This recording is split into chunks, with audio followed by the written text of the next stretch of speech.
Back-to-back losses for the Buffalo Sabres. Should we be worried? We'll talk Sabres Hurricanes and Sabres Wild coming up on the Locked On Sabres podcast.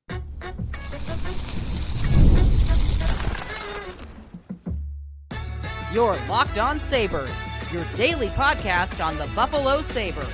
Part of the Locked On Podcast Network, your team every day. What is up, everybody? Welcome in to this Monday edition of the Locked On Sabres podcast. Thanks for making us your first listen every day. We are free and available wherever you listen to your podcast here on the number one sports podcast network, Locked On. You also can watch our show wherever you may listen to your podcast. Be sure to like and subscribe us on YouTube if you are watching. And you can hit into our Everydayers Club if you want ad-free versions of this show. If you want to get into our Discord, you could do that by going to lockedonsabres.supercast.com. Today's episode presented by FanDuel. The NFL playoffs are here. FanDuel is officially in playoff mode, so visit FanDuel, an official sportsbook partner of the NFL, and grab your profit boost pack every NFL playoff game day. Sneaky Joe DiBiase here on a Monday. We've got a couple of games to talk about. A little bit of a slide the Sabres are going through right now. I obviously know that this is probably the secondary story in Buffalo sports today. If you are a Bills and Sabres fan, be sure to check out Joe Marino, Locked On Bills podcast, as Sean McDermott getting fired today has rocked this area. So check him out. A lot of good stuff from Joe, and also me and Jeremy on WGR throughout the next couple of days for all your Bills fix. And there's a lot to get to on the Bills coming up. But for now, with them being eliminated, the Sabres are the only show in town. No disrespect to the Bandits. You got the Bandits too. But otherwise, the only show in town going forward here. And we got a couple of games to talk about. The standings updated. What on earth just happened to the Buffalo Sabres in Carolina on Martin Luther King Day? We delayed the start of this show a little bit to get the game in and talk about it afterwards. So a lot to get to on today's show. And really, I want to get right into the Carolina game. That is the recent on my brain. It just finished. The Sabres fall 2-1 in Raleigh, which is a place they just cannot win. And maybe that's why Brandon Bussi decided to have the game that he did with not that many saves, but it felt like every one of his 17 saves were just unbelievable. And what he is doing right now is pretty unbelievable. He is one of the biggest stories in the league. It's not just this game here today, although that was the most impressive game that I have seen of his in the limited amount of time that I have seen him. He has now 18 wins in his first 22 starts. He is a rookie goaltender. He has not played in the NHL before this season. Now, he is not a young guy, 27 years old, making his debut. He was not drafted. He was just a long-time college hockey guy and then AHL guy. And this year, Carolina gave him a shot. They're a team that's been really searching for goalie options for years and years, and they've been a little bit more stabilized in the last couple, but he showed up and has just been awesome. And man, this game against the Buffalo Sabres, I think this is a game where the stats for Bussi are not going to do it justice. They got goalied. They got bussied in a game. They only had 17 shots on goal.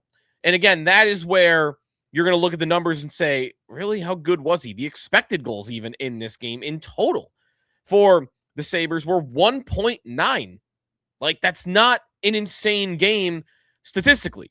But we all watched that game. We all know what happened. We know the Sabres got goalied. They very easily could have won the hockey game 4-1. You get a BS call that's on Owen Power early in the third period. That ends up being the game winner. And as I mentioned earlier, the Sabres have not won in Carolina in 10 years. They've not won there since 2016.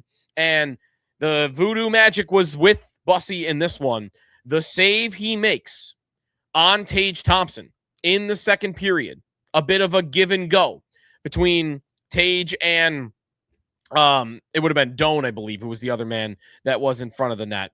Zucker. It was Zucker in front of the net. The glove save sprawling across. I mean, it is not a lucky save. The movement. I mean, he really reading that play so quickly is so impressive. To know before he's all the way committed over to Zucker's side that he feels the pass coming back across and flashes the glove. Tage still has every opportunity to score. Put it under the glove, put it over the glove, and he did shoot it into the glove. But the fact the glove is there at all, it's the best save I've seen made on a Buffalo Sabre all year long. It's the best one I've seen. Now, that wasn't it.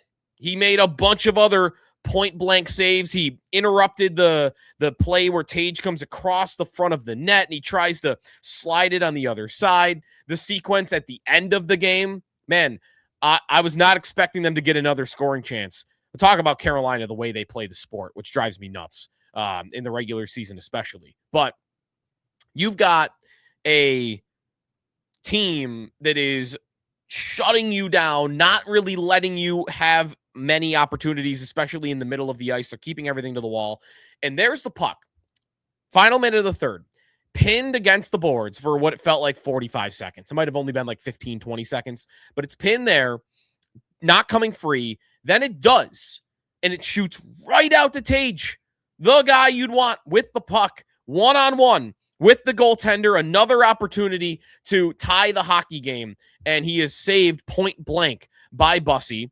Then the puck comes back out, and Ryan McLeod whips around, fires a shot right on, another save, and then the sequence on the side of the net, Tage is trying to bank that puck back out in front, and if the arm of Bussi is not there, Tage isn't going to score, but he's going to put that puck back in the crease, and then anything could happen. It very easily could fall into the net, and Bussi blocks the pass across. That is 3 great plays by him at the end of the game to win it. So I kind of want to just throw my hands up at this game and say, you got goalied, and not be that mad about their performance. You can't, there's not a lot of room for that right now with this team because they're in a playoff race. And moral victories, like, we can't be doing that much. There can't be much room for moral victories. I am leaving any space for it, though. That's a great hockey team that you played. You were fighting with them all the way through. It was chippy, by the way. I mean, Dahlin had the Hurricanes chasing him around the entire night. And he had the one goal, and it was a great shot to open the game early on in the first period. And I feel like they should have won the hockey game.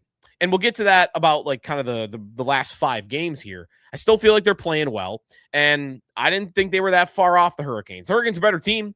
And I thought they controlled possession more than the Sabres did. But I do think the Sabres had their stretches. So, kind of a back and forth hockey game that I think I would lean towards. Yeah, Carolina was the better team. But at the same time, they needed a ton of incredible saves to win it. And in that sense, you can feel like the Sabres should have won it themselves. Luukkonen was good. You got another good game from him. I mean, on the night, he had the numbers. He had the stats. In fact, if you do look at the expected numbers, again, I would say Bussi was better than UPL in this game. But UPL saved more goals above expected. It was 3.14 for Carolina, and the Hurricanes only scored 2. So 1.1 goals allowed below expected, or below expected for UPL, and 0.9 for Bussi. So not here to tell you he had a better game, but he was good. He was good in this game. The Sabres had their chances. Tage was incredible. He had 7, I believe, of the Sabres' 17 shots on goal. He was awesome and very easily could have won the hockey game. I thought the Benson, Hellenius, and Oslin line was great. I thought it was maybe the Sabres' most consistent line, especially in the third period. And I think Lindy believed that too, because he kept going back to it over and over and over again. Late in that third period, they were sending out, it was like every other line, or they were kind of, or they really went down to 3 lines. And the McLeod line, the Tage line, they weren't getting extra shifts. They were very willing to go Oslin in the middle, Benson, and Consta Hellenius, who I liked a lot. I thought he was really strong in this game. He possessed the puck well. I thought he was pretty patient with plays. I don't think he really had any turnovers that I can remember off the top of my head. I just think he was overall solid. That line had the most energy. I mean, the Tage line looked dog tired on like 3 of their final 4 shifts, and they played a little bit more in this game. Carolina could do that to you. They can exhaust you. It's all man coverage, and it's very rare in the National Hockey League. They've been playing that system for a long time. They're super physical, sometimes too much. I can't believe the amount of clutching and grabbing that the Hurricanes were executing in the third period and did not get a penalty for it. They are tackling guys. Alex Tuch's trying to get a loose puck that he hadn't touched yet on the wall in the third period, and 2 Hurricanes tackle him to the ground. No penalty. They play playoff-style hockey all year long, but the problem with that is we know there are different rule books in the NHL for the regular season and for the playoffs. You want to not call that stuff in the playoffs? Totally get it. They have never called that stuff in the playoffs. In the regular season, they call that stuff. Carolina does it all the time. They are a clutch and grab team. They go way overboard, and the refs don't call them out on it. And in this game, the Sabres should have had multiple power plays in that third period. And instead, McLeod was the one who got called for a penalty off a faceoff. And man, are the refs lucky that they called Svechnikov for that play behind the net on Dahlin. I was about to lose my mind calling that penalty on McLeod. And it gave the Sabres a 5-on-4 with an empty net the rest of the way. So, frustrating, very frustrating on that front. But again, to get back to Hellenius, I thought he handled all that really well. Those rookies, Oslin is good along the boards. We know Benson is. Benson is a dog along the wall. And Oslin has really been good. He uses his angles well, uses his skating well, even though he's very thin. He's pretty strong on his skates, and he doesn't get pushed off the puck easily. And I thought Hellenius fit right in. I thought he was great doing all of those same things. In fact, if you look at some of the percentages on the night, amongst their forwards, like when these players were on the ice, Benson was the best. So when Benson was on the ice, the Sabres had 15 shot attempts. Carolina had 9. The Sabres outshot Carolina 8-4, yada, yada, yada. Scoring chances were 8-5. Benson was number 1 amongst the forwards. The Sabres' second best forward, in fact, the only other forward that was above 50% on a lot of those numbers in this game was Hellenius. 9 shot attempts, 7 for Buffalo, 7 for Carolina when he was on the ice. The shots were actually 3-4, Buffalo to Carolina, so you didn't have it there. Scoring chances, though, were 5-4 in favor of Buffalo. And again, there was no other player, no other forward on the ice that was above 50% in 2 of those 3 numbers. So I thought he was really strong on the night, and I think he earned another crack in the lineup. This is good news, by the way, that like the Sabre prospect guys that are coming up this year, to me, are looking good. And it's not just flashes, goals, assists, like their shift-to-shift play, their board battles, their work ethic, the control of possession, like all of these things that go beyond the offense. Benson, we know, has been doing it for a few years. Oslin's been doing it all year, and now Hellenius hopefully is going to do it too. And he's been really good in Rochester. So that was one of the positives to come out of this game. When we come back, more on this game and kind of lumping it in with Minnesota and some of these other losses lately. Are the Sabres on a slide? And should we be nervous at all when we return on Locked On Sabres?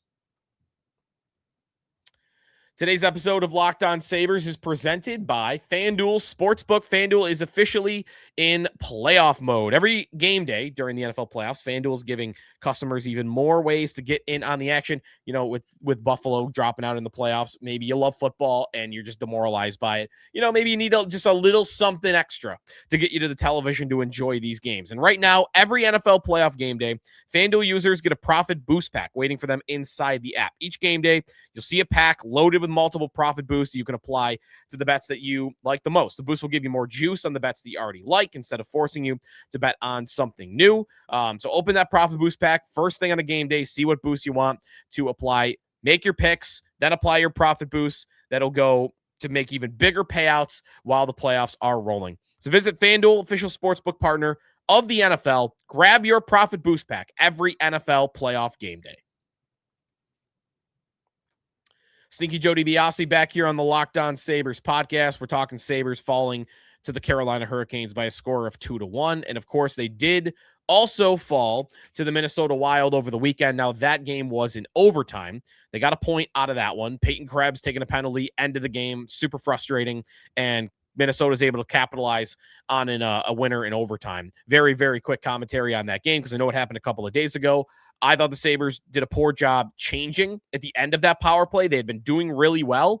And the one defenseman, they should have kept both defensemen on the ice. Power comes back on. They had changed defensemen there. I think they should have only change the forward, and they might have got out of that. And instead, it's in the back of your net. So 5-4, Minnesota. Not a good game from UPL. Thought it was a lot better in Carolina.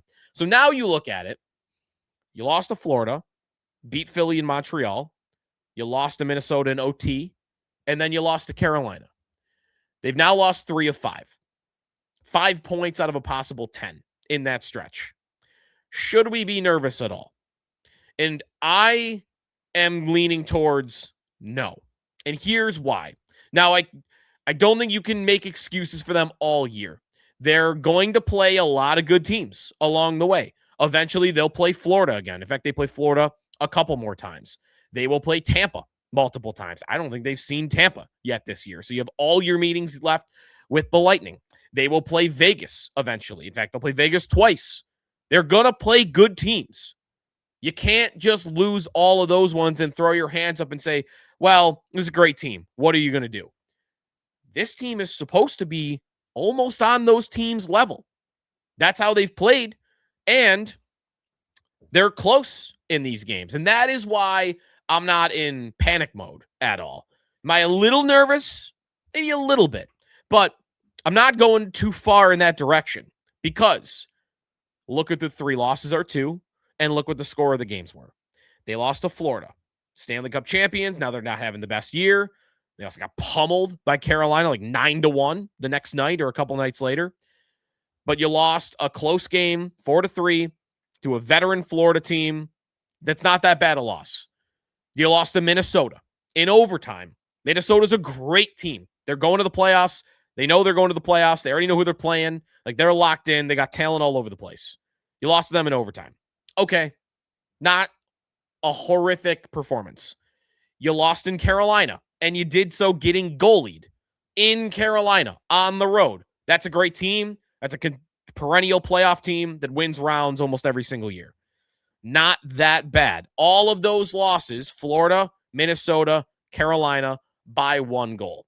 And in the midst, you beat Philly and Montreal. So, to me, this is the point about them the rest of the way. They're not going to be perfect. They're not going to be 4 or 5 game win streaks rattling off all the time. But they're going to need a few of them. I think the best thing to say about this 5-game stretch is this needs to be what their slides look like. This needs to be what their poor weeks look like. You go Monday to a Monday, and you play 5 games. Listen, 5 games in 7 days.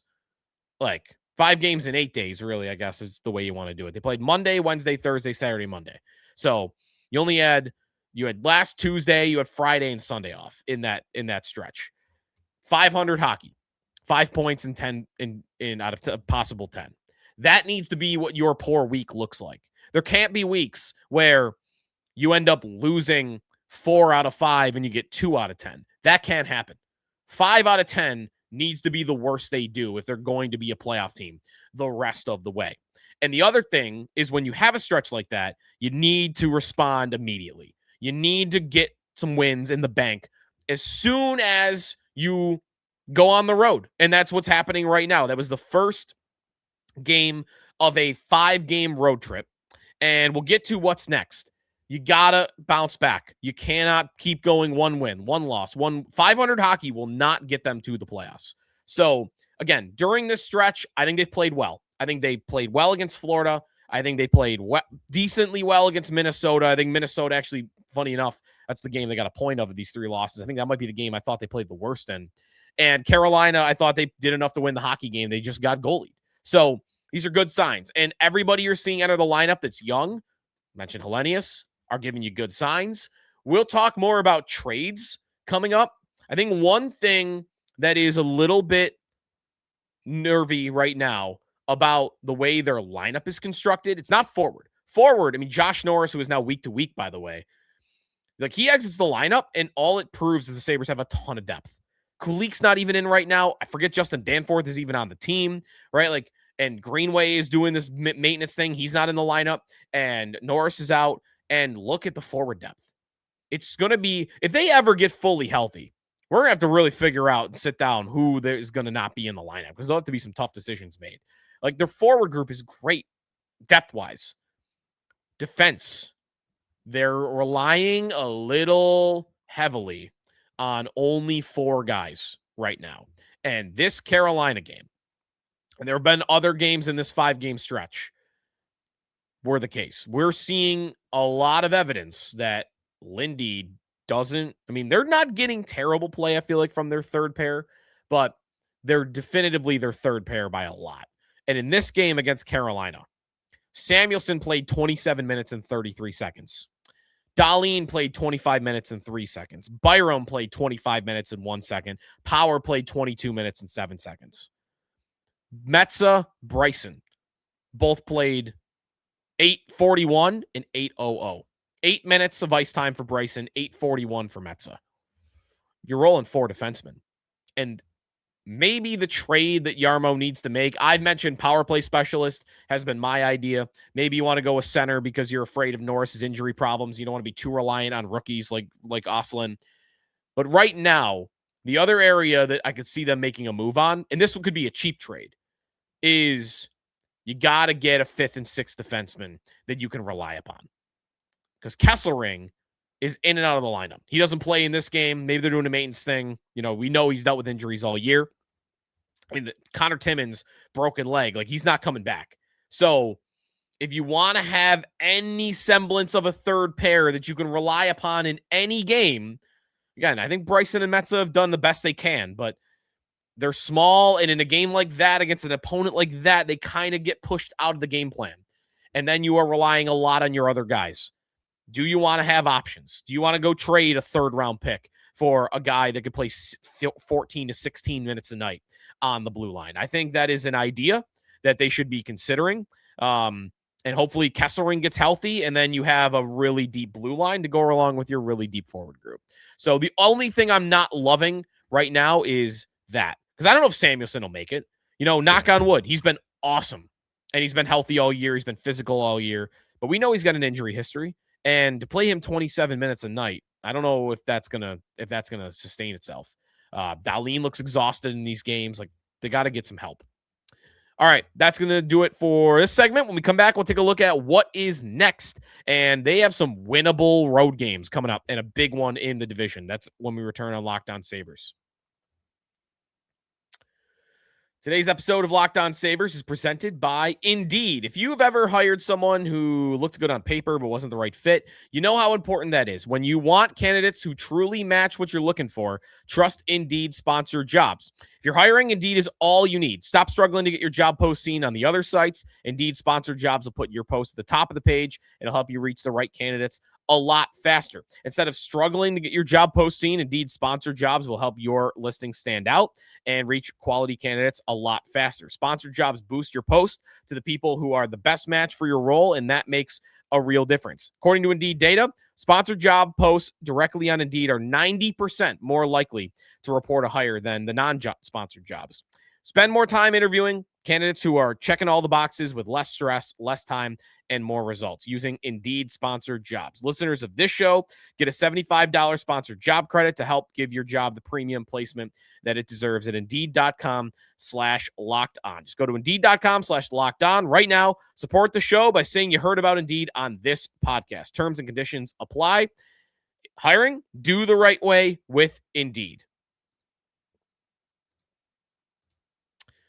Back here on the Locked On Sabres podcast, the Sabres are going to have another one very quickly. They got a lot of games here. They got road trips, and the rest advantage is going to be in favor of the other team in most of these ones. But they have a deep forward group. I'm betting Greenway will be in and out of the lineup, so you get some fresh legs there, hopefully. Kesselring, maybe the same thing on the blue line, as we just talked about, though. We'll see if these defensemen are going to hold up playing 25 minutes a night, all of them, the top 4. Next up is Nashville tomorrow, and we'll talk more about that game specifically tomorrow. The thing that is good about what's upcoming is their toughest road game on this 5-game stretch is already out of the way. Carolina was the toughest road game, definitely. They are number 1 in the Eastern Conference, the best team there, second best in the NHL. They're a regular season powerhouse and have been for years. They're kind of like the Bills, by the way. They make the playoffs every year. They win around every year. They can't win in the conference finals, though. They keep hitting their head in the ceiling. So we'll see if they do a change.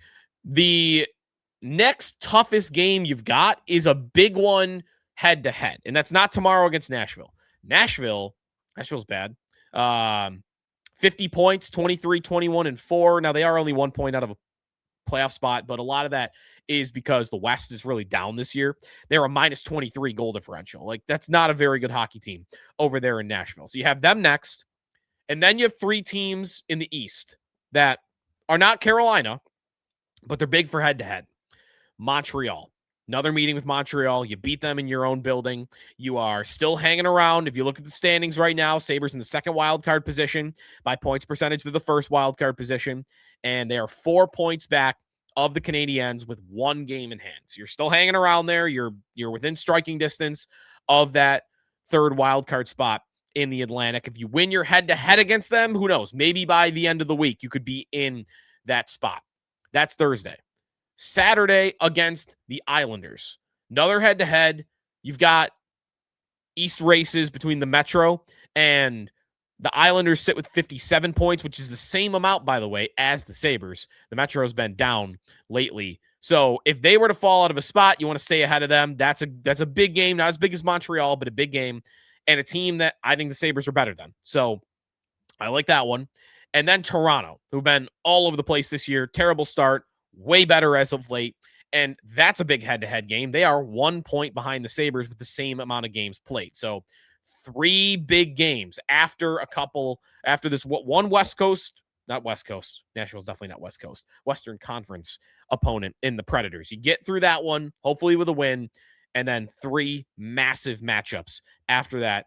No better time for a win streak than these games, especially because 3 of them are against teams that you're playing right around you in the standings. So that's what's coming up. And again, we'll see how they maintain that and how they'll treat the roster going forward with guys in and out of the lineup. That will do it for us today here on the Locked On Sabres podcast. Again, if you want more on the Sean McDermott news for the Bills, check out Joe Marino, Locked On Bills, wherever you listen to your podcast, right here on our network, the Locked On Podcast Network, now the #1 sports podcast network. And if you want to be in our Locked On Sabres Every Day Club, you want into our Discord, you want ad-free versions of the show, head over to lockedonsabres.supercast.com. We'll talk to you on a game day tomorrow to talk Sabres and Panthers here in the Locked On Sabres podcast. Sabres and Predators.